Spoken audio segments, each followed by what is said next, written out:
start with a new topic and the new chapter. It is the print culture and the modern world. Right. अब समझना print culture क्या है, modern world में print की क्या importance है, ये सारी चीजें हमको समझना है. एक बात समझना, अगर प्रिंट जो हम लिखा, प्रिंट इन द सेंस जो हम लोग लिखते हैं, ठीक है, जो हमारे पास लिख के रिटन डॉक्यूमेंट में आता है, ये प्रिंट की क्या इंपॉर्टेंस है. अगर ऑब्वियसली बात है प्रिंट नहीं होता तो आज शायद हम लोग पढ़ नहीं रहे होते, तो हम लोग को पढ़ा नहीं रहा था, और भी जितनी चीज़ें आज हम लोग प्रिंट के फॉर्मेट में देखते हैं, जो सोसाइटी आज हम देख रहे हैं शायद ये वैसी नहीं होती.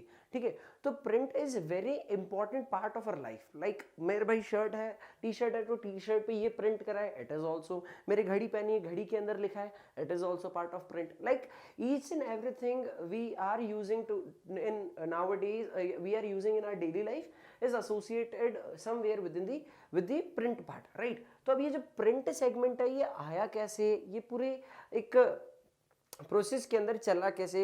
ऐसा तो नहीं होगा कि शुरुआत से ही कुछ इस तरीके से प्रिंटिंग देखने को मिलती होगी, ऑब्वियसली बात है नहीं ना. आज से 100-500 मतलब 100 तो ठीक है, 500,000 साल पहले देखो तो प्रिंट का सिस्टम कुछ अलग होता होगा. 100 साल पहले भी प्रिंट का ऑब्वियसली बात सिस्टम था, लेकिन वो जैसा आज है वैसा नहीं था, कुछ ना कुछ. तो कैसे प्रिंट इवॉल्व हुआ, प्रिंट आया कहाँ से, प्रिंट डेवलप कैसे हुआ, उस पूरी चीज को हमको इस चैप्टर में देखना है. देखो हम लोगों ने जब इसके पहले जब चैप्टर्स डिस्कस करे हैं, उन चैप्टर्स के अंदर भी हम लोगों ने चैप्टर्स को ब्रेक करा है, राइट. समझना, ये जो चैप्टर है इसको भी ब्रेक करना पड़ेगा, इसको भी हमें 2 पार्ट में डिस्कस करना पड़ेगा.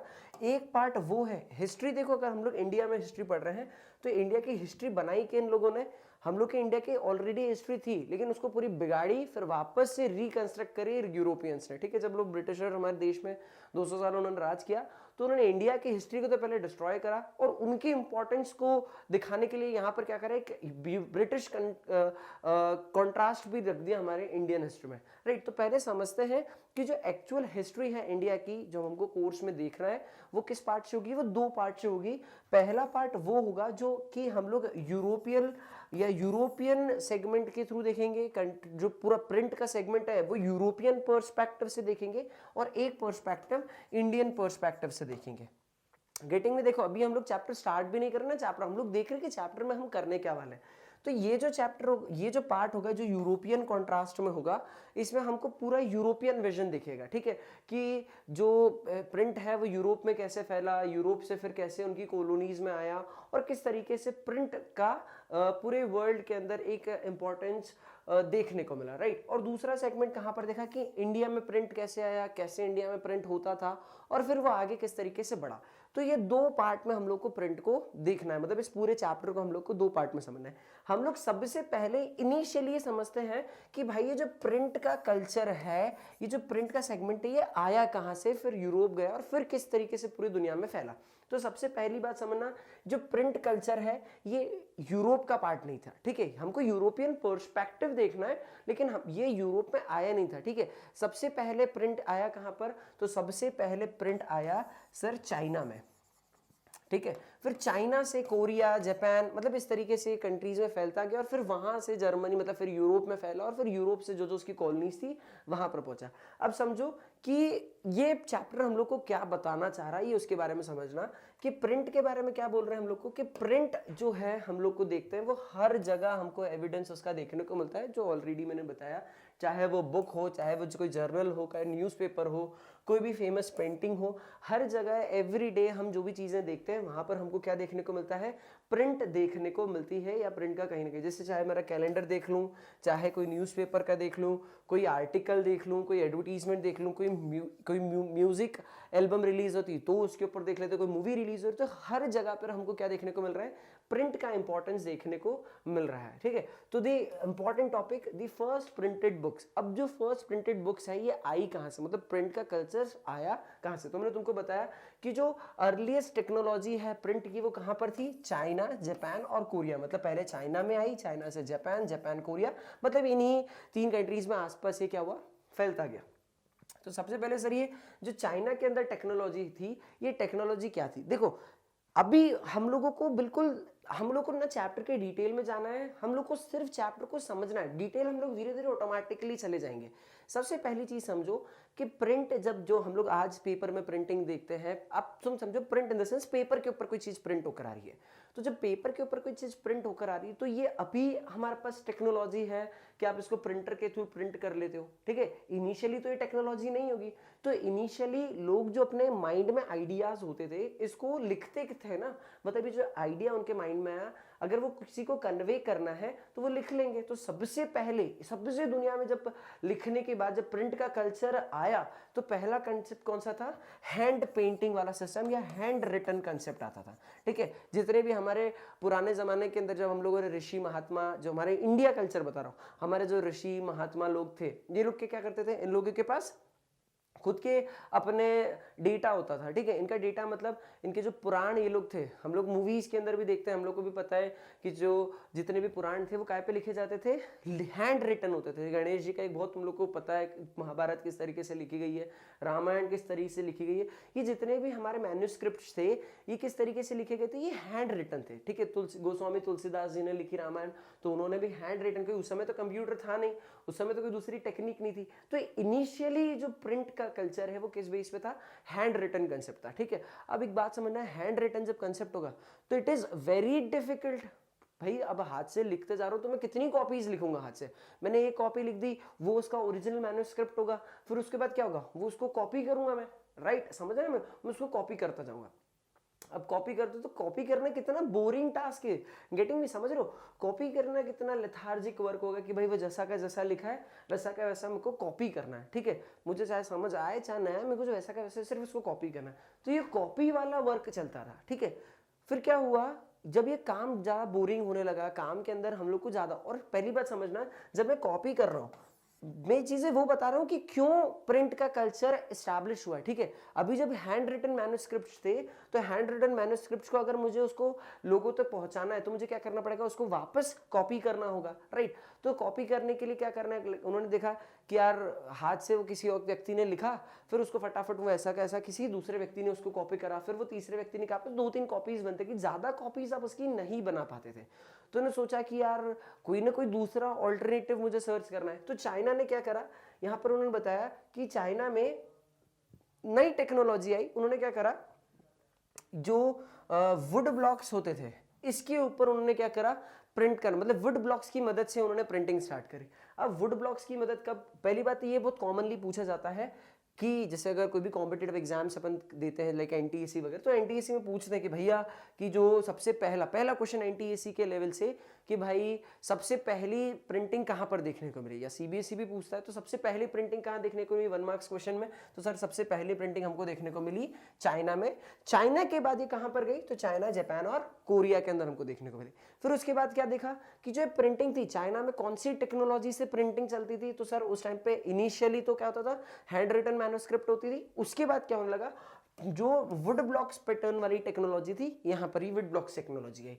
कब आई सर? तो सर फ्रॉम एडी 594, ठीक है, 594 एडी के बाद हम लोग को ये टेक्नोलॉजी देखने को मिली।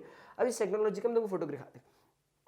क्या हो रहा था इस टेक्नोलॉजी के अंदर? ये देखो, ये कुछ इस तरीके से तुम लोग को, ये वो पेपर्स हैं जिसके ऊपर वो हैंड रिटन मैन्युस्क्रिप्ट, जो वुड ब्लॉक्स, देखो ये थिन शीट्स ऑफ पेपर है, बहुत पतले पतले पेपर होते थे। और इन पेपर पे क्या होता था, ये जैसे ये एक लेटर है, ठीक है, ये अलग अलग तुमको डिफरेंट लेटर्स देखने को मिलते जा रहे हैं। ये लेटर्स को क्या किया जाता था? इनग्रेव किया जाता था। ये नहीं, ये देखो, ये इनग्रेव्ड पार्ट है, सॉरी ये पेपर पार्ट है और ये इनग्रेव्ड मटेरियल है। अब देखो इस पे क्या हुआ है, ये एक वुड ब्लॉक है, ठीक है, ये लकड़ी का देखो एक दिख रहा है अलग से एक शीट ऑफ वुड है। इस वुड पे क्या किया गया? देखो यहाँ पर प्रॉपर नक्काशी होती है ना, तो ऐसे इनग्रेव करके यहाँ पर कैरेक्टर्स इसके ऊपर क्या कर दिए? इनग्रेव कर दिए। अब मेरी बात समझना, लकड़ी के ऊपर काट के देखो, डिटेल देखते हैं इसको, पर इसको जूम करके देखते हैं, कैसे अगर ये जूम हो जाता है, हमने जूम तो दिख रहा है हमको, यही समझ लेते हैं। जूम तो नहीं हो रहा है सर। देखो क्या हुआ कि ये जो पेपर, ये जो लकड़ी का मेरे पास एक शीट ऑफ वुड है, इसमें मैंने क्या करा, वो हथौड़ी से और भी जो टूल से मैंने इसको क्या करा, एनग्रेव कर दिया, ठीक है। अब जैसे मैं इस पे पार्ट्स एनग्रेव कर दूंगा तो अब क्या होगा, ये लकड़ी का जो इतना पार्ट है ये नीचे हो जाएगा और ये एनग्रेव पार्ट उभर के दिखेगा मेरे को, है ना। हम लोग क्या करते हैं, एक सिक्का देखो, जो भी तुम 10 रुपए का सिक्का तुम दिखना, उस सिक्के पे क्या होता है, सिक्के के ऊपर कुछ पार्ट उभरा होता है, हम उसको पैसे टच करते हैं तो हम लोग को वो नेशनल एम्बलम बना है वो फील होता है, राइट। 1 रुपए का साइन लिखा रहता है, 10 रुपए का साइन होता है, उनको फील होता है, गेटिंग में ना। तो इस तरीके से जब तुम इस पे लकड़ी के ऊपर तुम एनग्रेव करोगे तो तुमको फील होगा कि उसके ऊपर कुछ है, ठीक है। अब ये क्या करते थे, इस फील को इसके ऊपर लगाई जाती थी इंक, या इसको मैं डिप कर दूंगा इंक में, ठीक है। जैसे इंक में डिप करा, अब ये क्या होगा, जो एनग्रेव्ड पार्ट होगा वहां पर देखो इस तरीके से इंक के ऊपर कलर हो जाएगा, यहाँ पर इंक दिखने लग जाएगी जो एनग्रेव्ड पार्ट होगा। इसको ऐसा कैसा उठाऊंगा और ऐसा कैसा यहाँ छाप दूंगा, गेटिंग में। अभी जो भी इस चीज पे लिखा होगा वो ऐसा कैसा क्या होगा, इस पेपर पे छप गया। आगे बढ़ जाऊं, फिर उसको वापस पेपर में डिप करूंगा, इंक सॉरी इस जो शीट है इसको वापस इंक में डिप करूंगा और फिर पेपर पे छाप दूंगा।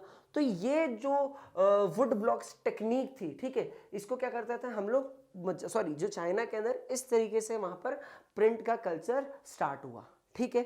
देखो बात क्या, उन्होंने क्या बताया कि एक China was printed by the rubbing, मतलब चाइना के अंदर books were printed by the rubbing paper, ठीक है। Also invented there against ink surface of a wood blocks. Rubbing paper है जो पेपर बेसिक पेपर होता है, उस पेपर को इसके ऊपर मैं या तो ये नीचे रख दूंगा और इसके ऊपर पेपर इसके ऊपर छापूंगा, या तो पेपर नीचे रख दिया उसके ऊपर छापूंगा। It is one and the same thing only, right. आना तो उसके ऊपर ही, पेपर के ऊपर ही। तो इस तरीके से क्या होता था, वहां पर प्रिंटिंग होती थी। क्योंकि एक बात समझना, मैं लिखता जाऊंगा, उसको कॉपी करना कितना डिफिकल्ट होगा, जो हम लोग पहली प्रॉब्लम समझ रहे थे, ठीक है। तो उस प्रॉब्लम को उन्होंने क्या, एक प्रॉब्लम को हटाया कि अगर मैं उसको 1000 कॉपीज बनाना तो 1000 बार लिखूंगा उसको बैठ के, तो उसकी जगह क्या करूं, जो भी एक पर्टिकुलर पेज है, इस पेज को जो भी इस पे लिखा है उसके ऊपर इस पे एनग्रेव कर दूं, ठीक है। अब इसकी 1000 कॉपीज निकालना है तो बस 1000 पेजेस पे मेरे को इसको ऐसा कैसा छापना है और वो कॉपीज बनती जाएगी और मेरा काम थोड़ा सा एक स्टैंडर्डाइज फॉर्मेट में हो जाएगा, सिंपल हो जाएगा। तो इस तरीके से वहां पर क्या हुआ, चाइना के अंदर प्रिंटिंग वाला पार्ट स्टार्ट हुआ, ठीक है। अब सर इसका ड्रॉबैक क्या रहा, अब समझना कि ये जो पेपर आया हमारे पास, ठीक है, इट इज वेरी थिन। कोई अभी तो हम लोग को कॉपी में पेपर्स देखने को मिलते हैं, कितने हार्ड पेपर्स होते हैं, ठीक है, प्रॉपर क्वालिटी मटेरियल। लेकिन इनिशियली वहां पर तो rubbing paper normal thin paper होते होंगे, इतने क्वालिटी पेपर्स हमको नहीं देखने को मिलते थे कि उसकी दोनों साइड्स पे हम छाप सकें। तो क्या होता था, ये लोग एक ही साइड पे क्या करते थे, इसको प्रिंट करते थे, मतलब जो उन्होंने टेक्निक बनाई उसको एक ही साइड पे प्रिंट करते थे और दूसरी साइड को आइडल छोड़ देते थे। क्यों, क्योंकि अगर वो दूसरी साइड पर छापेंगे तो क्या होगा, तो हम लोग जब इंक पेन से, तुम नोटिस करना, जब हम लोग कैलीग्राफी पेन आता है जो इंक पेन से उससे लिखते थे, तो क्या होता था, जो हम लोग ने इस पेपर पे लिखा है वो इसी पेपर पे लिख के छोड़ देते थे, पीछे वाली साइड पे कुछ नहीं लिख पाते थे, क्योंकि इसकी इंक के जो निशान होते थे वो पीछे वाली साइड पे भी दिखते थे। अगर मैं यही पीछे वाली साइड पे भी लिखना स्टार्ट कर दूंगा तो वो क्या होगा, मेरी फ्रंट साइड पे दिखेंगे, ठीक है। पेपर को इतने हाई क्वालिटी के तो देखने को मिल नहीं रहे, तो इसके चक्कर में मैंने लिखा क्या है, मैं वही कंफ्यूज हो जाऊंगा। तो इसके कारण क्या होता था, इसको या तो मुझे पेपर फोल्डिंग, मतलब जो फोल्डिंग पेपर सीन होता था, जैसे देख रहे हैं मैं इसको इतना इतना फोल्ड करता जाऊंगा, पहले इतना पढ़ूंगा फिर आगे बढ़ जाऊंगा, तो या तो फोल्डिंग पेपर सीन होता था और नहीं तो सिर्फ एक ही साइड पर पेपर पे लिख देते थे और यहाँ पर प्रॉपर जितने भी पेपर होंगे वो एक एक पेपर लगाऊंगा और उसको टाई कर दूंगा, ठीक है। तो क्या होगा, ये मेरी बुक की बुक इस तरीके से होगी। तो सबसे पहली बुक जो छपी थी चाइना के अंदर, जो इसी तरीके से, उस बुक का नाम क्या था, अकॉर्डियन बुक। तो सबसे पहली जो बुक थी वो अकॉर्डियन बुक रही, जो कि इसी टेक्निक से चाइना के अंदर प्रिंट हुई, ठीक है। लेकिन और उसको क्या करते थे, बाद में स्टिच कर देते थे, जिस तरीके से हम बुक बाइंडिंग अभी करते हैं। तो यहां तक इसको बुक बाइंडिंग कर दी जाती थी और इस तरीके से चल रही थी। और मैंने तुमको क्या बताया कि स्पेसिफिक लोगों को जिसको कॉपी करने का टास्क होता था, देखो हैंड रिटन मैन्युफैक्चर को, जो हैंड रिटन जो भी डेटा है मेरे पास, ठीक है, रादर इट इज मैन्युस्क्रिप्ट और maybe it is XYZ thing, मुझे क्या करना पड़ेगा, it is very difficult to copy, getting me. अब जब मुझे उसको कॉपी करना है तो एक प्रॉपर एक ऐसे स्पेसिफिक व्यक्ति को मुझे अपॉइंट करना पड़ेगा जिसको वो डिजाइन, मतलब जो लिखा, जैसे मेरी बात सुनो, एग्जाम के अंदर जनरली क्या होता है, हम लोग एग्जाम क्या जनरली कुछ लिखना रहता है, ठीक है, जल्दी लिखने को रहता है। वो जो बैक बेंचर्स होंगे मुझसे रिलेट कर रहे होंगे, क्या होगा कि फटाफट लिख लेते थे। अब उनको भाई आगे वाले ने लिख लिया, अब उनको समझ तो आ नहीं रहा है क्या लिखा है, बोले भाई थोड़ा सी कॉपी साइड कर दे मैं लिख लूंगा। अब उसमें होता क्या था, जब वो लिखने जाते थे समझ नहीं आ रहा भाई क्या लिखा, पढ़ के बता दे, पर इतना टाइम थोड़ी होता था कि उसको पूछ के बता दूं कि भाई क्या लिखा है। तो क्या बोलता था आगे वाला, भाई जैसा लिखा है ना वैसा का वैसे ही लिख दे, जिस डिजाइन में लिखा है ना, जो शब्द बना है उसी डिजाइन में तू भी लिख दे, तेरा भी काम हो जाएगा। गेटिंग में यही चीज की जाती ना बैक बेंचर्स के द्वारा, तो यही चीज वहां पर भी होती थी। अब वहां पर उन लोगों को कुछ समझ तो आ नहीं रहा है क्या लिखा है, तो जिस डिजाइन में उसमें लिखा है, जो लेटर उसमें इनग्रेव किया गया है, ये तो एनग्रेव्ड वाले पार्ट पे था, वुड ब्लॉक टेक्निक पे। उसके पहले तो जिस डिजाइन में वहां लिखा है ये लोग भी आगे उसी डिजाइन को आगे कंटिन्यू करते जाते थे। फिर बाद में जब वुड ब्लॉक टेक्निक आई तो वुड ब्लॉक टेक्निक में भी यही सीन हुआ, जो डिजाइन उस पर एनग्रेव हो गई फटाफट बस उसको प्रिंट करना है और आगे छापते चलना है। पर अब बात समझना, जब मैंने एक चीज को, मान लो ये जो लाइन लिखी है, ठीक है, तो ये लाइन एक बार उस वुड ब्लॉक पे मैंने छापी, अब इस लाइन को मेरे को 1000 कॉपीज में लिखना है तो 1000 कॉपीज में लिख दूंगा। उसके बाद क्या मैं इसमें कोई चेंज कर सकता हूं? नहीं चेंज कर सकता भाई। मेरे को मान लो इसमें कहीं कुछ भी यहाँ पर विथ काट के यहाँ पे इज लगाना है, ठीक है, तो नहीं कर सकता हूँ भाई। वो तो पूरी वैसा कर सकता हूँ, पूरी मैंने जो मेरा वुड ब्लॉक होगा उसको चेंज करना पड़ेगा और उस एक टास्क कंप्लीट करने का तो वुड ब्लॉक को मेरे को रिप्लेस करना पड़ेगा, मुझे नया वुड ब्लॉक लाना पड़ेगा। तो ये भी एक क्या होता था, एक बहुत लेथार्जिक टास्क होता था, बहुत डिफिकल्ट टास्क होता था। ये लोग क्या करते थे, ये लोग उन लोगों को सुपर स्किल जो तुम्हारा वुड ब्लॉक्स बने हुए उसको भी डिजाइन करने के लिए सुपर स्किल्ड क्या करते थे, क्राफ्ट्स लोगों को हायर करते थे, क्राफ्ट्समैन को हायर, जो क्या करते थे प्रॉपरली उसको डुप्लीकेट जो वर्क है वो उसको प्रॉपर कॉपी करते थे और प्रॉपर कैलीग्राफी स्टाइल के अंदर। उनको अक्ल नहीं है कि वो लिखा क्या है, बस वो तो जैसा लिखा है वैसा का वैसा क्या उनको अपने उनके पास आर्ट है कि इसको कॉपी करना है। Getting me? तो ये चीज चलती थी। अब इसकी और क्या डिसएडवांटेज देखने को लगा, तुमको एग्जाम में क्या पूछे जाएंगे कि भैया एक कॉमन चीज समझना है, पर एग्जाम की पार्ट भी समझो। अगर अच्छी चीज चल रही थी, हैंड रिटन मैन्युस्क्रिप्ट्स चल रहे थे, तो क्यों इसकी ऐसी क्या इंपॉर्टेंस, ऐसी क्या जरूरत आन पड़ी कि हम लोगों को प्रिंट कल्चर ही डेवलप करना पड़ा, ठीक है, हमको वुड ब्लॉक्स वाली टेक्निक पे जाना पड़ा। अब बात समझना, कोविड के पहले ऑफलाइन क्लासेस अच्छी तरीके से चल रही थी, लेकिन स्टिल रिक्वायरमेंट आई तो क्या करा, पूरा सिस्टम ऑनलाइन पे स्विच करा, तो कुछ जरूरत आई आन पड़ी ना, जिस कारण से हम लोगों ने ऑनलाइन पे, नहीं तो ऑफलाइन मीडियम तो बहुत अच्छे से चल ही रहा था।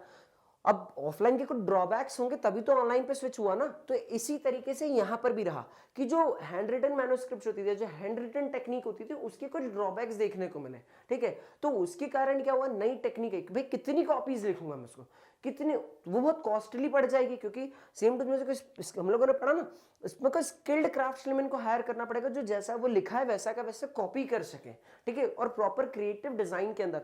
तो मेरी तो पहली कॉस्ट ज्यादा बढ़ेगी, ठीक है। वो लिखने में कितना टाइम हो, एक बुक को व्यक्ति लिखेगा, उसमें पूरी प्रॉपर बुक लिखी, उसके बाद वो बुक कॉपी होगी, उसकी अगर 1000 कॉपीज बनाना है तो एक कितना लॉन्ग टाइम लगेगा उसकी 1000 कॉपीज बनाने में, ठीक है। तो पहली चीज तो एक सबसे बड़ी प्रॉब्लम देखने को मिली कि एक तो ये कॉस्टली हो रही है, दूसरी ये टाइम कंज्यूमिंग हो रही है, तो मैं इसको ज्यादा पॉपुलराइज नहीं कर पाऊंगा। अगर मार्केट में डिमांड बढ़ी तो मैं इसीलिए हम लोग ऋषि महात्माओं क्या करते थे, उनके पास स्पेसिफिक उनके ज्ञान का भंडार होता था, उनकी जो मैन्युस्क्रिप्ट रहती थी वो अपने जो चेले होते थे उनको वो ट्रांसफर करके जाते थे। भाई अगर आज तो हमारे पास सीन है, अगर हम लोग को बुक पढ़ना है तो हम लोग हिस्ट्री की बुक है, चैप्टर लिखा है, हम खरीद के ले आएंगे बुक, ऐसी कैसी कितने कुछ हम चेलों को ट्रांसफर कर रहे हैं क्या, कोई टीचर अपने स्टूडेंट को ट्रांसफर कर रही है, नहीं, मार्केट में इजीली अवेलेबल है, हम लोग लेकर आ जाते हैं।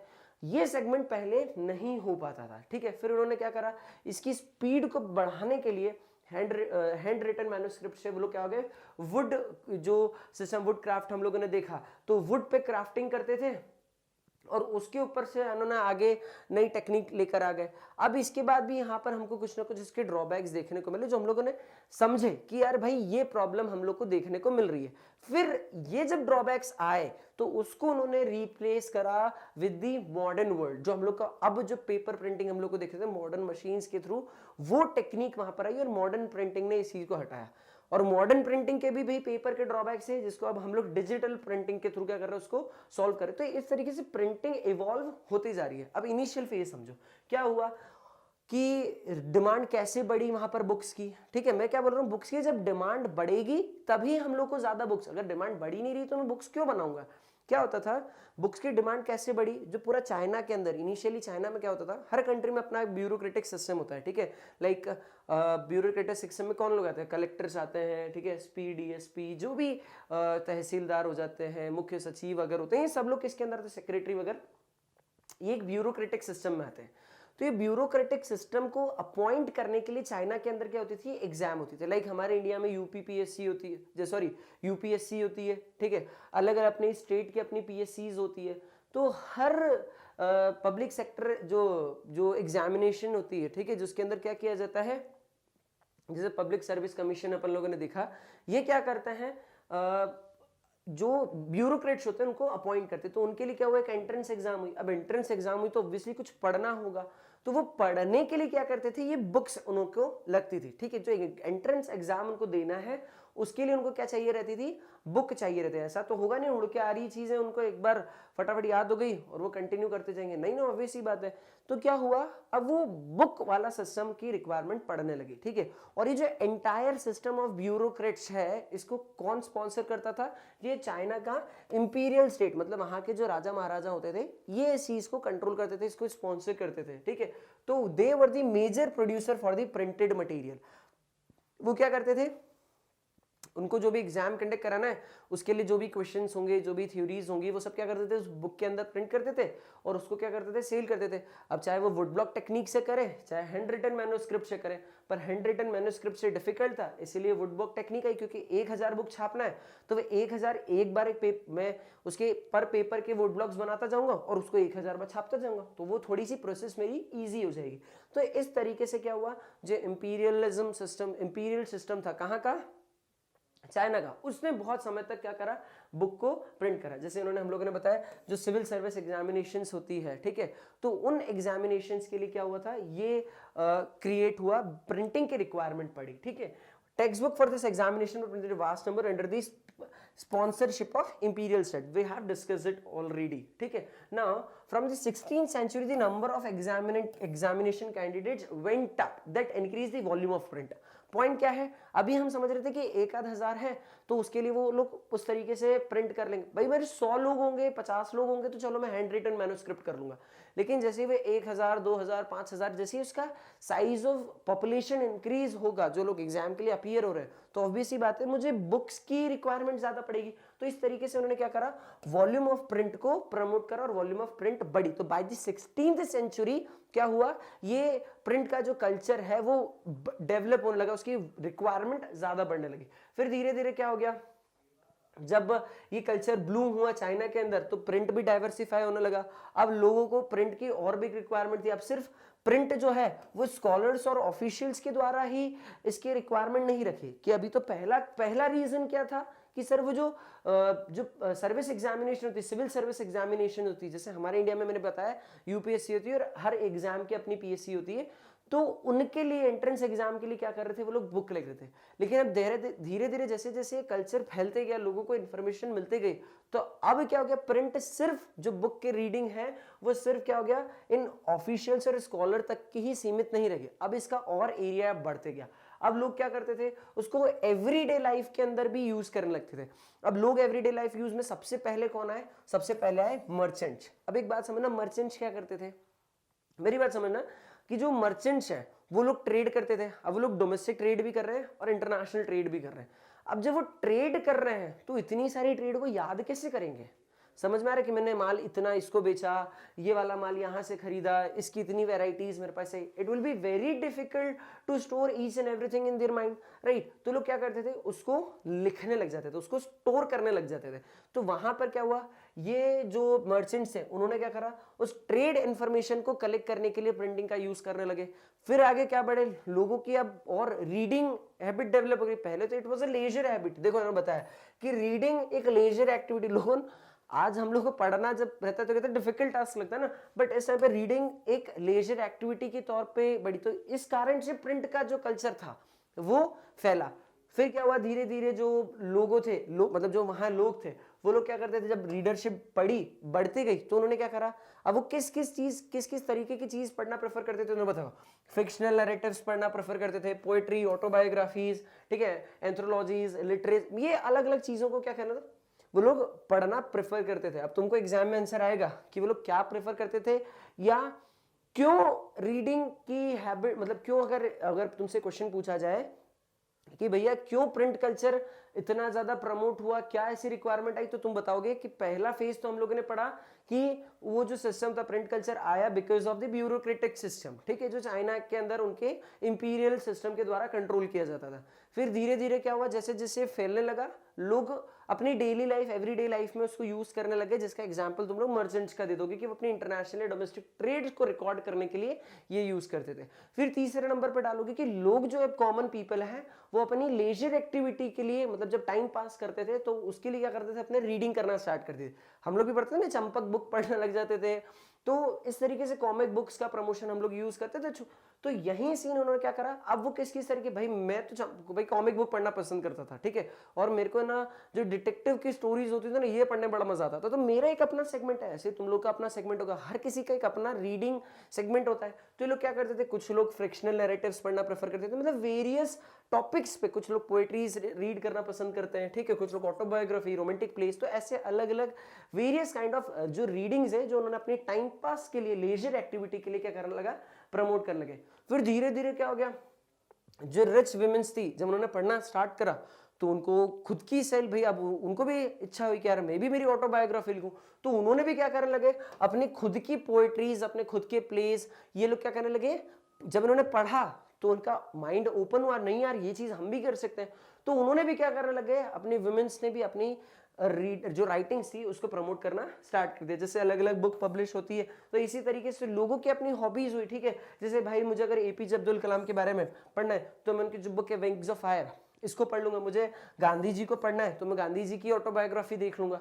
तो इस तरीके से क्या होगा, मान लो मुझे नेल्सन मंडेला पे पढ़ना है तो मैं नेल्सन मंडेला, तो ऐसे अलग अलग जिन जिन की मुझे पढ़ना होगा मैं उनके बारे में पढ़ सकता हूँ। तो यही वहां पर लोगों ने भी पढ़ना स्टार्ट करा, ठीक है, अपनी लेजर एक्टिविटी में। और फिर बाद में वुमेन्स ने, जो रिच वुमेन्स थी, उन्होंने क्या करा, खुद की जो प्लेज हैं, खुद की जो कंसेप्ट, खुद की जो आइडियाज हैं, उनको भी अब बुक में प्रिंट करना स्टार्ट करा। तो इस तरीके से क्या हुआ, न्यू जो टेक्नोलॉजी, जो न्यू रीडिंग कल्चर डेवलप हुआ, उसके कारण प्रिंट कल्चर भी इतना पॉपुलरिटी से ग्रो हुआ। क्योंकि भाई प्रिंट की डिमांड बढ़ेगी कब, जब रीडर्स बढ़ेंगे। अगर रीडर्स ही नहीं तो मैं प्रिंट करके कैसा डालूंगा। पॉइंट वही हुई कि रीडर्स जैसे जैसे बढ़ते लगे वैसे वैसे प्रिंट की डिमांड भी मार्केट के अंदर बढ़ने लगी। फिर बाद में क्या हुआ, और ये भी लेट 19th सेंचुरी की बात बता रहे हैं कि यहां पर से अब क्या हुआ है, अब सिर्फ जो रीडिंग है उसके अंदर तुम फिक्शनल स्टोरीज और ये चीज नहीं करो, अब तुम और जगह पर भी जो तुम्हारे पैटर्न ऑफ स्टाइल है प्रिंटिंग का वो प्रमोट होने लगा, ठीक है। अब देखो उन्होंने क्या बताया, western printing technique and the mechanical press were the, ठीक है, मैकेनिकल नहीं सॉरी, मशीन, जो मशीन के थ्रू जो वहां पर काम चल रहा है, ठीक है। तो उन्होंने बताया कि ये बढ़ने लगी। तो लेट 19th सेंचुरी में वेस्टर्न पावर जब स्टेब्लिश हुई और आउट, तो उन्होंने क्या करा, ये चाइना का जो कंसेप्ट था, क्योंकि चाइना से कहाँ गया, जापान, जापान कोरिया, यहां से धीरे धीरे देखो क्या एक चीज बहुत याद रखना, हम लोग बहुत कॉमनली पढ़ते हैं कि सिल्क रूट से क्या होता था, हम लोग को सिल्क रूट से इंटरनेशनल ट्रेड होती थी, ठीक है। सिल्क रूट से सिर्फ जब इंटरनेशनल, जब मैं तुमको मेकिंग ऑफ वर्ल्ड ग्लोबल पढ़ाया था तब भी हम लोगों ने उसके बारे में डिटेल में समझा था कि सिर्फ लोग गुड्स को ट्रेवल नहीं कर रहे, ठीक है, ट्रेड नहीं कर रहे, वो लोग खुद भी जब आसपास जाते हैं तो उनके खुद के आइडियाज, बिलीव, उनका कल्चर भी उनके साथ जाता है। अब जब लोग एक दूसरी जगह से दूसरी जगह जाएंगे तो वो अपना प्रिंट कल्चर लेकर जाएंगे, अपना रीडिंग कल्चर लेकर जाएंगे, तो वहां पर भी क्या हुआ, उन कंट्रीज में भी इसकी डिमांड बढ़ने लगी, वहां पर भी कल्चर धीरे धीरे पॉपुलराइज होने लगा, ठीक है। फिर ये बात बताई कि जब ये इतना ज्यादा पॉपुलर हो गया तो फिर वेस्टर्न पावर ने इसके ऊपर एक्शन लिया और वेस्टर्न पावर ने अब नई नई टेक्नोलॉजी बनाई, मशीन के थ्रू क्या होने लगे, प्रिंटिंग प्रेस डेवलप हो गई, ये जो एनग्रेव वाला सिस्टम था ना, अब देखो क्या होने लगा, ये पूरा वो पार्ट है, यहाँ पर पीछे पेपर रख देते थे, या ये देखो, ये अगर तुम लोग इस फोटोग्राफ को समझ सकते हो तो यहाँ पर क्या दिख रहा है, ये जो इतनी चीज है यहाँ पर वो ब्लॉक्स लिखे हुए हैं, ठीक है, जो वर्ड्स हम लोग वुडन पार्ट पे बता रहा था ना तुमको, वो वुडन पार्ट पे यहाँ पर ये लिखे हुए और यहाँ पर फंसा दिया एक पूरा इतना बड़ा पेपर, और इसके ऊपर क्या कर दिया गया है, ये इनग्रेव्ड वर्ड्स के ऊपर इंक लगी हुई है। क्या करेंगे, जब उनको इस पेपर पे प्रिंट करना होगा तब ये क्या करेंगे, ऐसा कैसा नीचे ऊपर इसको धीरे से नीचे डालेंगे, उसको थोड़ा सा प्रेस करेंगे, तो जो भी कैरेक्टर्स के ऊपर इंक के, मतलब जो इनग्रेव्ड कैरेक्टर्स है जिनके ऊपर इंक लगी है, अब वो किस पे छप जाएंगे, इस पेपर के ऊपर छप जाएंगे। वैसी की वैसी चीज इन्होंने ऊपर कर दी, और भी ऐसी अलग अलग टेक्नोलॉजी बनते गई। ऑटोमेटिकली जब मशीनाइज सिस्टम बना तो प्रिंट कल्चर बहुत कॉमनली चलने लगा, ठीक है। शंघाई, जैसे अगर मुझे एक चीज समझना है, इंडिया के अंदर अगर मैं बोलूं कि मूवीज के लिए कौन सी जगह बहुत पॉपुलर है, तो बोलोगे आप लोग मुंबई के अंदर पूरा मूवीज का सिस्टम होता है, ठीक है।